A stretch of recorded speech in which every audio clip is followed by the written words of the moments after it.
Watch carefully. This looks like a regular car accident, but it's actually an elaborate crime with multiple players. Look at the right side of your screen. That white SUV is the lead car. The driver's on the lookout for women driving alone who are turning left into a Los Angeles shopping center. Once he spots one, he flashes his brake lights, a signal for his partner.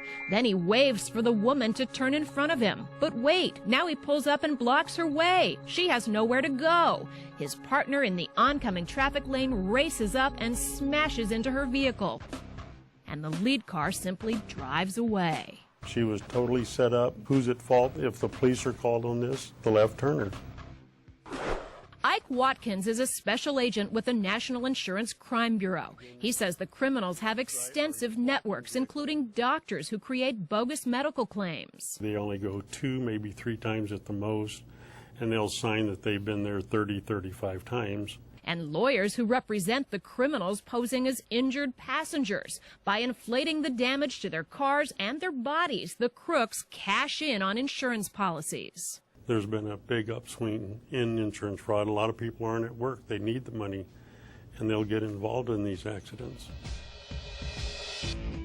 Think this was just some random crime? Think again. Surveillance cameras catch the same white SUV at the same location another day. Same game plan, same result. The lead car waves a woman's car to turn, then blocks her way. The second car creates the crash.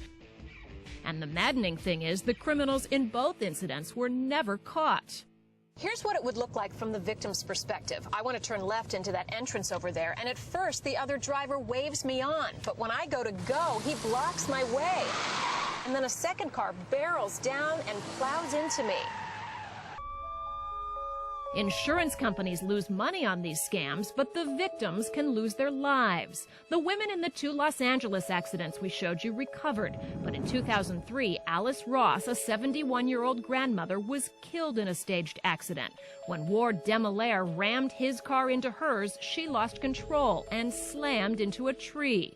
Demolaire was convicted of manslaughter and criminally negligent homicide. They'd like to find a nice car, usually with a lone female driver, newer car because they're pretty sure it will have insurance on it. These demonstrations, courtesy of the United Services Automobile Association, show the other types of staged accidents you should be aware of. In the panic stop, a criminal looks for a distracted driver, positions himself in front of them, and then slams on the brakes and claims painful back and neck injuries. In the swoop and squat, a crook drives erratically and pulls in front of an accomplice who then hits his brakes. And finally, the drive down is when a driver pretends to be courteous, waves you around his car, then crashes into you.